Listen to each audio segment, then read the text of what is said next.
Welcome to Madison City Channel's Know Your Candidates interviews, co-sponsored by the League of Women Voters of Dane County.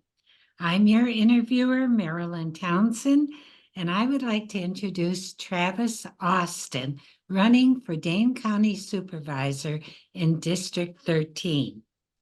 As we begin, Mr. Austin, I'd like you to have an opportunity to give an opening statement as to the educational, vocational, and civic experience you have, which qualifies you for this office, and why you are running for the Dane County Board.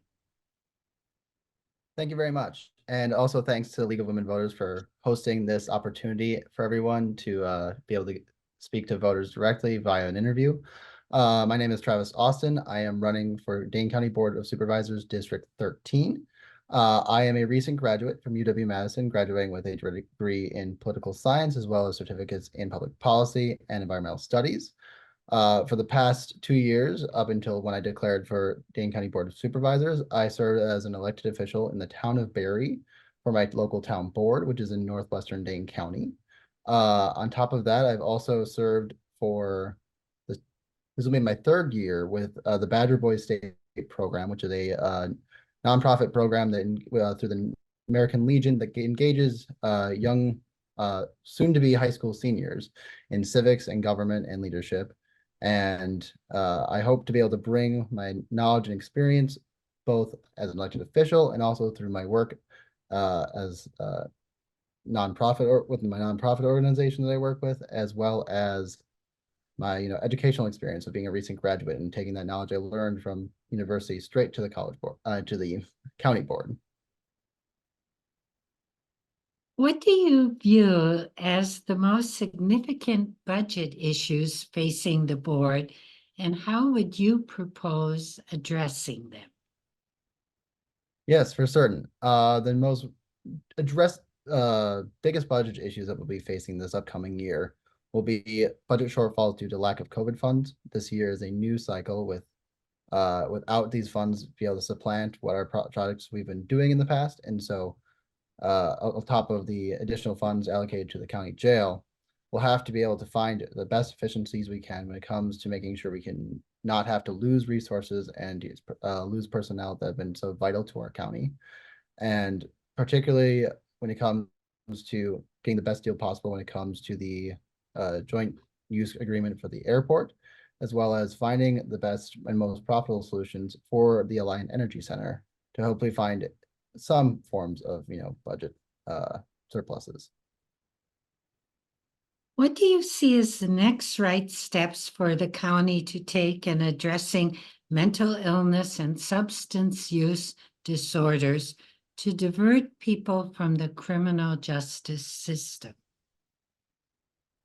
Thank you. Yeah. The best next steps, I would say, are actually part of the county jail project. I had the opportunity this past Monday to tour the county jail myself, and seeing the conditions of the city-county building complex, specifically the isolation or segregation cells, they would call them, which for me is basically solitary confinement. And it was, a room that you could barely touch with your both your arms. And the fact that if someone is having a mental health crisis, is in one of these tiny cells that has a window that's barely bigger than a sheet of paper, is not it just is a lack of human empathy when it comes to these individuals. And I'm so glad that we have been pushing forward this new jail. And I know that there's much controversy around the cost and the questions of if we are increasing the capacity of the criminal justice system. But when it comes to addressing these issues, at least within the criminal justice system, we've had a very large first step. We also should be looking for alternative solutions such as the Madison's Cares program and expanding that throughout the county. Those programs have been great at diverting people out of the criminal justice system before they even make it in. And we need to make sure that we have the inpatient capacity in facilities that are not within the county jail to help people with their mental health crises. How would you evaluate the county's current efforts to address homelessness And are there any additional steps you believe the county should take to address this issue? Thank you. I believe the county is actually doing a pretty decent job, and I've been hearing a lot from other candidates for the county board about the new men's shelter that will be going up on the east side. I think that increased capacity will go a long way in promoting and helping, keep people off the streets when the weather is just freezing cold like we had these past couple of weeks. And, and I think that when it comes to other further steps, we need to address the root causes of homelessness and houselessness in the county, which are, the cost of living and the cost of housing in the county is increasingly going up and up and up. And as well, when it comes to food security, we need to make sure that people can afford, basic necessities. And these are the things that drive people into houselessness. And we need to, if we address those core issues as well as addressing the actual people that are unhoused, we should be able to tackle this issue from both ends. Concerns continue about noise abatement related to the presence of the F-35 fighter jets and PFAS pollution at the airport. What would you seek to do about these concerns if elected? If elected, I would ensure that if we are allowing these F-13s at the airport, that for the most part, their routes minimize their time around population centers, that they are quick in and out situations if we allow them. That is a massive if. And then on top of that, in my opinion, I believe that if you cause a mess, you should be the one to clean it up. And we should very much look into what individual groups have contributed to our PFAS contamination over the years, and look to them to hopefully find, funds to be able to clean up our contamination that has ended up in our communities. It's kind of just insane that we don't have accountability from organizations that have used these chemicals for years and have, quite frankly, should have known because of studies that have been done in the past about potential harms, and we've just simply ignored the issue. What else, if anything, should Dane County be doing to address health disparities? Health disparities are one of the core things that I have take to heart. I myself suffer from severe, medical conditions and stuff. I have to worry about if without insurance, I would basically be paying $2,500 a month on medications. And even with insurance, that ends up being about $120 a month. And I'm now even on welfare programs to be able to help pay for those costs of medications. And addressing the fundamental flaws in our healthcare system, that basically only if you have access to money and resources do you have access to a good health care. Madison Public Health Dane County has been doing great work with our free clinics to be able to address these shortcomings. We need to invest even more in the root causes of our skyrocketing healthcare costs in the county and also just in the country at large, to be able to help address the needs of people. What would, or please tell us about other priorities for the residents of your district that we have not yet addressed and how you would propose addressing them. Thank you. Yeah. The largest issue facing District 13 likely concerns the student housing crisis. It's a microcosm of the larger housing crisis within Dane County as a whole.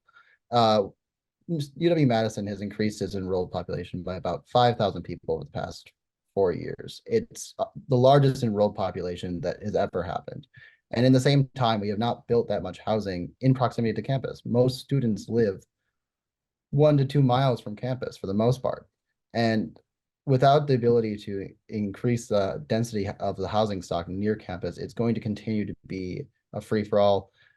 The fact that we have to have people hunting for leases in October, November for the following August is quite insane. Any other market you go to, most people lease a couple months out at the most. and or even maybe in the spring for the next academic year. And this is a unique Madison problem, Dane County and Madison problem for our student population. Uh, I know that we have many restrictions when it comes to what we can do about housing because of state statute. I hope that we can at least attempt to see if there's any remaining little things we can do. Hopefully, something that could be is restricting leases to only being 6 months in advance. That is plenty of time for both renters and landlords to be able to find the appropriate housing for themselves, and also for landlords to still be able to guarantee that they'll have all their vacancies filled. What would you like to say to the viewing audience as we complete the interview?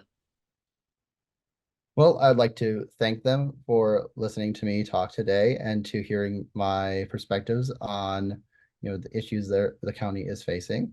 When it comes to for the things that I hope you can hear from me, I hope you can keep following along with my social medias and contents to be able to stay in touch with me, reach out to me. I want to hear from people.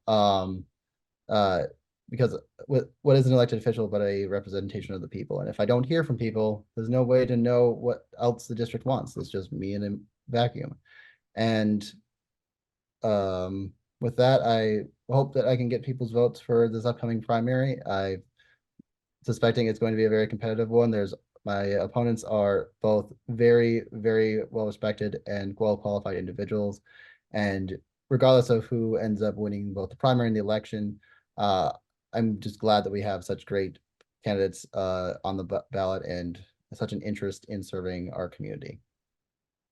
I want to thank Travis Austin for speaking with us, and thank the viewing audience for taking the time to know your candidates. I want to remind everyone that primary election is Tuesday, February 20th, and the general election is Tuesday, April 2nd. Every election is important. Please vote.